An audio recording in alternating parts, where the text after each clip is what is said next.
Hello everyone, today I'm going to show you how to add siteground badges to your site. Just tap on Sorry Brother and first thing you will have to purchase for create an account. And if you want to buy the premium or subscription of siteground, please go through the link in description for referral code. And to install a new Let's Encrypted SSL from Site Tools, go to Security, SSL Manager, install new SSL and select the domain, choose Let's Encrypted and click Get, and select the domain, choose Premium Wildcard and click Order. You will see. And to upload an SSL inside Tools, go to the Security SSL Manager, import, enter the necessary details, certificate, CTR, its private key and its certificate authority bundle, and click to import.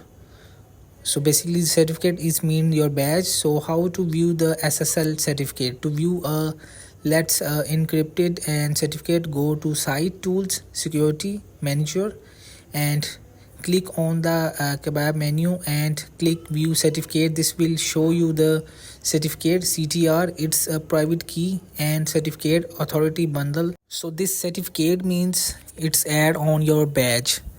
So hope this video help you. Please don't forget to like and subscribe and get notified for more videos.